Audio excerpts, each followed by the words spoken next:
अमजद अयूब मिर्जा साहब, ये जो तस्वीरें हमने दिखाई, इन दर्द से तो आप कम से कम वाकिफ होंगे क्योंकि आपके यहाँ के भी हालात ज्यादा अलग नहीं हैं। लेकिन एक खबर आपने बताई थी, मैं चाहता हूं जावेद साहब को फिर से बताएं आप कि कैसे पाकिस्तान में क्रेडिट मिला आतंकवादियों को वापस जो अफगान लड़ने गए थे। जो खबर आपने ब्रेक की थी, हमने भी चलाई थी कल टीवी 9 पर कि कई हजार आतंकवादी वापस पीओके आए हैं। जी जी बिल्कुल। सबसे पहले तो मैं जावेद ये गफ्फारी साहब जो हैं, इन्होंने जो सैयद अली गिलानी की बात की है, तो मैं भी चाहूंगा कि मैं उनकी वफात के ऊपर कुछ इज़हार ख्याल करूं, क्योंकि उस शख्स की वजह से हम तबाही का शिकार हुए। एक टीचर होते हुए उसने हमारे बच्चों के हाथ से कलम लेके पत्थर पकड़ाया, हमारे हजारों लड़के उसने मरवा दिए, नौजवान कश्मीर के, और अपने बच्चों को दिल्ली की और इंडिया की बेस्ट यूनिवर्सिटीज में पढ़वाया। और उसका एक बेटा डॉक्टर पाकिस्तान में इस्लामाबाद में जॉब करता था। वो तो उनका कोई बच्चा जहाज के लिए उन्होंने पेश नहीं किया, लेकिन हमारी गोदों से हमारे बच्चे निकाल निकाल के जो है उन्होंने जहाज की भट्टी में झोंके। तो वो एक देशद्रोही था, वो हमारा भी दुश्मन था और पीओजेके का भी दुश्मन था। अब आते हैं पीओजेके में जो आतंकवादी घुसे हैं उसकी तरफ। देखिए, इस वक्त तकरीबन लगभग 8 से 10 हजार जो है वो आतंकवादी जो है अलकायदा के, जैश के, लश्कर के और ऑर्गेनाइजेशंस के पीओजेके में पहुंच चुके हैं और बड़ी टेंशन चल रही है। लॉन्च पैड्स जो हैं उनको दोबारा से रीएक्टिवेट किया गया है। इसी तरह से पाकिस्तान आर्मी जो है उसने मुजफ्फराबाद के इर्द गिर्द की तमाम फर्टाइल जमीन जो थी, छोटी छोटी जमीनें गरीब किसानों की 2 बीघे 4 बीघे ऐसे 6 बीघे, उन पे कब्जे कर लिए हैं और वहां पे वो नकलो हरकत उनकी जारी है। इसके अलावा वकान कॉरिडोर से भी जो है अलकायदा के और जो लेकिन जावेद साहब तो कह रहे हैं कि देखिए भाई, हमें जाना होगा वहां पर, तुम खुल कर जाएंगे, पीछे से नहीं जाएंगे। इत्तेफाक रखते हैं आप इस बात ये तो चूहे हैं, ये चूहे हैं, चूहा समझते हैं। चूहा दिन में नहीं निकलता, रात को अपने बिल से निकलता है। तो ये चूहे हैं, ये सामने से तो कभी वार ही नहीं करते। मुझे आप एक मिसाल दे दें जहादियों की, जहां जहादियों ने मैदान जंग में किसी कन्वेंशनल आर्मी का सामना करके उसको शिकस्त देके इक़्तिदार हासिल किया हो। ऐसा तो हुआ ही नहीं आज तक। ये तो चूहे हैं, ये मुल्ला बरादर भी चूहा है और ये अखुनज़ादा भी चूहा है और ये भी चूहा है। ये सब चूहे हैं, ये अपने बिलों में छुपे रहते हैं। मैं अमजद अयूब मिर्जा साहब, इस तरह के एडजेक्टिव से अगर हम बच सकें तो बचें, क्योंकि फिर जावेद गफ्फारी उधर से आएंगे तो वो अपने एडजेक्टिव्स लेकर आएंगे और हमारा जो सब्सटेंस पर डिबेट है वो कहीं किनारे चला जाएगा।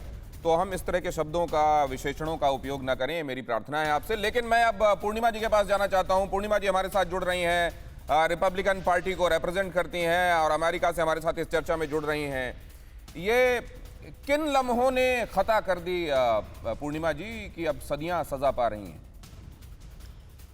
नमस्कार, thank you so much for having me. पहले मैं एक टिप्पणी करना चाहूंगी। जो तस्वीर आपने दिखाया शुभंकर जी, बहुत ही हर्ट होता है। वो जो हमारे इंडिया में बैठे रहते हैं ना, डेमोक्रेसी खतरे में है, सेक्युलरिज्म खतरे में है, जो गैंग है ना, उनको उधर वहां से उठा के अफगानिस्तान भेजो। बुर्का पहनना नहीं पड़ता उनको, शॉर्ट ड्रेस पहन के वो लोग इंडिया की अगेंस्ट बातें करते कॉन्स्टेंटली। मैं देखती हूँ यहाँ बैठ के इनके ट्वीट्स, जलती है मेरी बदन जलती है कि नहीं पूर्णिमा जी, लेकिन आपके मुल्क की सरकार जो है, ठीक है आपके अपोजिशन की सरकार है, सत्ता पक्ष की सरकार है, लेकिन उसी की देन ये है क्योंकि लोग ये कह रहे हैं कि सियासत इस कदर आवाम पे एहसान करती है, पहले आंखें छीनती है फिर चश्मा दान करती है। वही अमेरिका ने अफगानिस्तान में किया है। ऐसी कोई बात नहीं। हमारा जो प्रेसिडेंट ट्रम्प था वो पॉलिटिशियन थे ही नहीं, वो बिजनेसमैन थे और उनका ताल्लुक था बहुत सारे पॉलिटिशियन के साथ। उन्होंने बहुत कुछ देखा है और उनका पिछले जाके पुराने 30 इयर्स एगो इंटरव्यू भी देखो, उनका कोई शब्द चेंज नहीं हुआ आफ्टर ऑल दीज इयर्स। तो एक बंदा पॉलिटिशियन बन ही नहीं सकता जो इतने सीधा और स्ट्रेट बात करे, पॉलिटिशियन बन नहीं सकते, इसीलिए उनको हटाया गया है। अब मैं एक बात बोलना चाहूंगी यहाँ पे, is there a chance that Biden का जो सरेंडर हुआ है अफगानिस्तान में, ये डेलिबरेट तो नहीं था? देखो बहुत कुछ चीजें हुआ है यहाँ पे। लेकिन सिर्फ बाइडेन को इसके लिए जिम्मेदार कैसे मान लिया जाए पूर्णिमा जी? क्यों नहीं करेंगे? ये कहानी क्यों नहीं शुरू करेंगे? होती है बहुत पहले से, क्यों नहीं करेंगे? इसको ट्रंप भी आगे बढ़ाते हैं। नहीं, मुझे एक बात ये समझाइए, क्या अमेरिका के अंदर ma'am just a second ma'am, rather than aliasing those individuals, मैं एक बात जानना चाहता हूं मैम, ये बात जो कही गई कि अमेरिका को ये शिद्दत से महसूस होने लगा था कि वो एक एटर्नल वॉर नहीं लड़ सकता और वो अकेला ठेका नहीं लेके रखा है उसने पूरी दुनिया का कि जहां भी टेररिस्ट है वो खुद ही जाकर लड़ता रहे और बाकी सब अपनी उस आग में, हाँ, क्या इस बात की वजह से अमेरिका के अंदर ये सोच पनप गई थी? प्रेसिडेंट ट्रंप ये सच कह गए हैं और ये हमारे जैसे जो आम नागरिक है वो उनके साथ है, ये सच है। लेकिन तरीका जो अपनाया है बाइडेन क्या किया है, आप सोचो, you have to go through the process. पहले तो सारे इंटेलिजेंस रिपोर्ट को डिसमिस किया है, सेकेंडली सारा जो इवैक्यूएशन प्लान है उसको डिसमिस किया है, थर्डली मैम इन सब चीजों के बीच में ना मैम, पूर्णिमा मैम, इन जिन बच्चों, वो बच्चों की तस्वीर एक बार फिर से लगाइए प्लीज, वो उस बच्चे को एक बार मुझको दिखाइए प्लीज। सोचिए उस मासूम के दिल दिमाग में क्या गुजर रहा होगा। क्या हम देख सकते हैं वो तस्वीर एक बार फिर से? ये तस्वीरें देखिए, यहाँ बच्चों ने कान बंद किए हुए हैं मारे दहशत के, और ये अफगानिस्तान के बच्चे हैं। एक सेकंड मैम, एक सेकंड पूर्णिमा मैम, एक सेकंड, ये मैं जावेद गफ्फारी साहब को भी दिखाना चाहता हूँ। 2014 में पेशावर में मिलिट्री स्कूल में धमाका और उसमें मासूम बच्चों की मौत, और यहाँ बच्चों को किस कदर दहशत है ये हम देख रहे हैं। ये हम किस तरह की दुनिया बना रहे हैं, हम क्या छोड़ रहे हैं अपनी आगे वाली पीढ़ियों के लिए? जावेद गफ्फारी, बाकी सब एक तरफ रखते हुए ये क्या चल रहा है दुनिया में? दिनेश, मैं भी उसी तरह ही इस तस्वीर को देख के रो रहा हूँ जिस तरह आप रो रहे हैं, क्योंकि आप भी इंसान हैं, मैं भी इंसान हूँ, हमें ये चीजें नजर आती हैं, ये तकलीफ दे चीजें हैं। इसको कंट्रोल करने के लिए पॉलिसी बननी चाहिए, इंटरनेशनल फोरम को भी इसके लिए आगे आना चाहिए। आप बिल्कुल इस बात के ऊपर मैं 100% एग्रीड हूँ कि ये तकलीफ नहीं देखी जा सकती।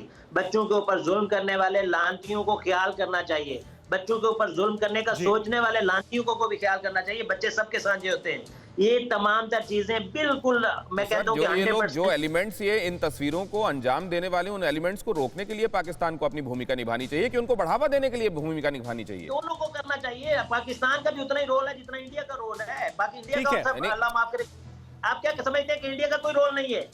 ठीक है, एक बड़ी खबर आ रही है जी, उधर लौटते हैं हम। एक बड़ी खबर आ रही है अफगानिस्तान पर, पूरी दुनिया की निगाहें टिकी हुई हैं। अफगानिस्तान में आज सरकार तालिबान बनाएगा, मुल्ला बरादर को मिल सकती है नई सरकारी कमान। प्रेसिडेंशियल पैलेस में कार्यक्रम की सभी तैयारियां पूरी हो गई हैं, ये बड़ी खबर आई है। तो मुल्ला बरादर को नई सरकारी कमान मिल सकती है और ये कहा जा रहा है कि रूपरेखा जो है वो तय हो गई है। रामेश्वर सिंह जी हमारे साथ लगातार बने हुए हैं। रामेश्वर सिंह जी, अब क्योंकि तकरीबन साफ हो गया है कि सरकार वहां बनने वाली है, लेकिन क्या इस दुनिया को एक नया मॉडल नहीं मिल गया कि आप बंदूक के दम पर पूरे मुल्क पर कब्जा कर सकते हैं अगर कुछ उस तरह सोचने वाले दोस्त आपके साथ हों अलग अलग देशों के, और अपने हितों को साधते हुए आप दुनिया में एक नया मॉडल दे रहे हैं, बंदूक का मॉडल कि डेमोक्रेसी हटाइए और वहां पर बंदूक के दम पर सरकार बना जाइए, जो बात अलकायदा भी कह रहा है कि एक नई मिसाल मिली है। ये दुनिया के लिए कितना ज्यादा खतरनाक आगे आने वाले वक्त में देख रहे हैं आप? जी बिल्कुल, आप सही कह रहे हैं। ये बंदूक के ऊपर ये सरकार बन रही है और पूरी दुनिया इसको देख रही है, और जहां पर ये बहुत दिनों तक चलने वाला है। ये हमारे टुकनाई जी ने भी बताया कि ये कम से कम 1 महीने 1.5 महीने में पता चलेगा क्या होने जा रहा है। जो गृह युद्ध हो रहा है अफगानिस्तान में, सब लोग उसको बात कर रहे हैं, लेकिन वो पूरे दुनिया में उसका असर पड़ने वाला है। आप देखें कितने ज्यादा शरणार्थी चारों तरफ फैल रहे हैं, चाहे वो बॉर्डर के देश हों, चाहे वहाँ के दूर हों, सब जा रहे हैं। पूरे दुनिया पर इसका असर पड़ने वाला है। बाद में लोग इस पर बात जरूर करेंगे कि उन्होंने नॉर्दर्न अलायंस के साथ उनको कुछ हेल्प किए कि नहीं किए, कि क्या हुआ। इस बात को सारी दुनिया बाद में करेगी, लेकिन आज जरूरत है कि इसके ऊपर डिसीजन लिया जाए। लेकिन आज पूरी दुनिया चुप है। आज सारी दुनिया चुप है, लेकिन आने वाले दिनों में इसका जवाब दुनिया को देना होगा, क्योंकि अगर इस तरह की ताकतों को बढ़ावा मिल रहा है तो फिर यह संघर्ष चलेगा, ये यही नहीं रुकेगा। न्यूज़ टॉप 9 रोज सुबह 7 बजे और शाम 7 बजे सिर्फ TV9 भारतवर्ष पर।